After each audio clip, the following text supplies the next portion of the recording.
Bank اسلامی اور میزان بینک سودی لین دین نہیں کرتا ہے. تو اگر 1 کروڑ روپے حکومت آپ کو اسلامک بینک فائنینس کر رہا ہے آپ کے ساتھ, تو وہ شرکت متناقصہ پہ ہی کرے گا وہ, کیونکہ اس کے لا بہت سخت بنے ہوئے ہیں اسلامک بینک کے.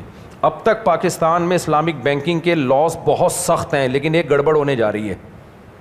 بتاؤں کیا ہو رہی ہے گڑبڑ؟ بتا دوں. اب تک پاکستان میں جو اسلامک بینکنگ ہے بہت مضبوط بنیادوں پر, ان کی بڑی سخت نگرانی ہوتی ہے, دائیں بائیں نہیں ہو سکتے. زیادہ ہم فتویٰ دیتے ہیں کسی بھی اسلامک بینک یا کسی بھی اسلامک ونڈو سے آپ معاملات کر سکتے ہیں, لیکن ایک بہت بڑی گڑبڑ ہو رہی ہے. پتہ ہے کیا ہو رہی ہے؟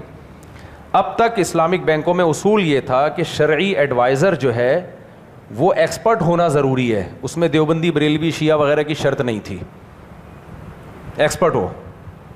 تو اب اس میں زیادہ تر دارالعلوم کرنگی کے علماء چلے گئے, کچھ جامعۃ رشید کے چلے گئے, کچھ اور ہمارے مدارس کے, کیونکہ اسلامک بینکنگ پہ کام تو سارا ہمارے اکابر نے کیا ہے نا, بڑی محنتیں کی. مفتی رشید احمد صاحب رحمۃ اللہ جو میرے شیخ تھے, ان سے پہلے علامہ یوسف بنوری جو بنوری ٹاؤن کے بڑے تھے, پھر ان کی محنتیں ہیں, پھر مفتی شفیع صاحب کی محنتیں ہیں, پھر مفتی تقی عثمانی صاحب. سارا سیٹ اپ میرٹ کی بیس پہ چل رہا تھا.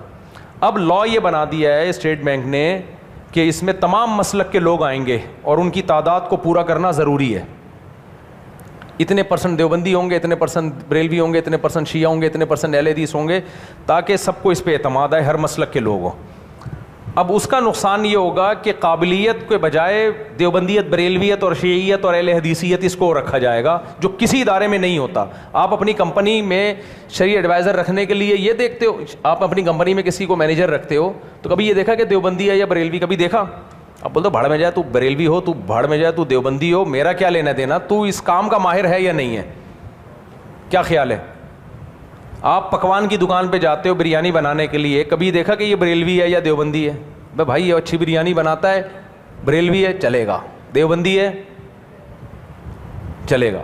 تو اب ہونے یہ جا رہا ہے کہ شرعی ایڈوائزر کے لیے جو بینک میں جتنے % ہونے چاہیے اس میں یہ ہے کہ جی اتنے % دیوبندی ہوں, اتنے تمام مسلکوں کی نمائندگی ہو. اس نمائندگی کو, فارمیلٹی کو پورا کرنا ضروری ہو گیا ہے. اس سے پتہ ہے کیا ہوگا؟ مسلک تو سارے گھس جائیں گے, معیار کیا ہو جائے گا؟ معیار نیچے آنا شروع ہو جائے گا. یہ بہت بڑا خطرہ کھڑا ہو گیا ہے, اس پہ آواز اٹھانی چاہیے کہ بھائی قابلیت دیکھو, پھر بھلے شیعہ ہو, بھلے بریلوی ہو, بھلے اہل حدیث ہو, ہمیں اس سے کوئی غرض نہیں ہے, قابل ہونا چاہیے. تو قابلیت تو اتنی آسانی سے پیدا نہیں ہوتی نا, وہ تو بڑی فقہ کو پراپر پڑھنا پڑتا ہے, اس میں عربی میں مہارت ہونا ضروری ہے, تو وہ ہر ایک میں تھوڑی ہوتی ہے.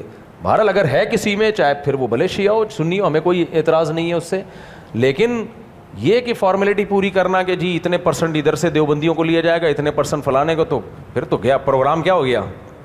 تو اس لیے اسلامک بینکنگ کا مستقبل پاکستان میں کیا ہوگا, اس کے خطرات ابھی سے منڈلانا شروع ہو گئے ہیں. کیونکہ جب فارغ لوگ جا کے بیٹھیں گے صرف دیوبندی بریلوی ہونے کی بیس پہ, مسلک کی بیس پہ جا کے بیٹھیں گے, پتہ شتہ کم وقتوں کو کچھ بھی نہیں ہوگا, پھر جا کے بس وہ یہی کرتے رہیں گے, جائز ہے جائز ہے جائز ہے جائز ہے جائز ہے. کہیں ان کو یہی نہیں پتا کہ کون سی معاملہ حلال ہے کون سا حرام. اس کے لیے تو یہ ساحل عظیم جیسے لوگوں کا کام تھوڑی ہے اسلامک بینکنگ میں تبصرہ کرنا, وہ بھی تبصرے کر رہے ہوتے ہیں, حالانکہ پتہ بیچارے کو اسلامک بینکنگ کا ککھ بھی نہیں ہے.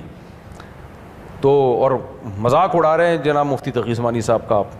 آپ ان کا لیول دیکھو, اپنا لیول دیکھو یار. تو مجھے شوق نہیں ہے مسجدوں میں بیٹھ کے کسی کا نام لے کے مخالفت کرنے کا, لیکن اپنی عزت کروانے کے لیے دوسروں کی عزت کرنی پڑتی ہے. اور ہماری بے عزتی کر دو, کیا ہے, اتنے بڑے عالم کی یار مفتی تقی صاحب کے آپ خاک کے برابر بھی نہیں ہو, اتنے بڑے لیول کے آدمی کا نام لے کے آپ ان کا مذاق اڑا رہے ہو, تو یہ غلط ہے. اور بینکنگ کے مسئلے میں آپ کیا ہو, کیونکہ بھائی ہم نے تو پہلے ہم نے فقہ 8-9 سال پڑھا, دور حدیث کیا, اس کے بعد جا کے تخصص کیا, پھر اس کے بعد جا کے بینکنگ میں 1 سال الگ سے پڑھا ہے, پھر جا کے ہم نے رائے دی ہے کہ کہاں سے جائز ہے کہاں سے. آپ نے تو کچھ بھی نہیں پڑھا ہے, تو ایسی بیٹھ کے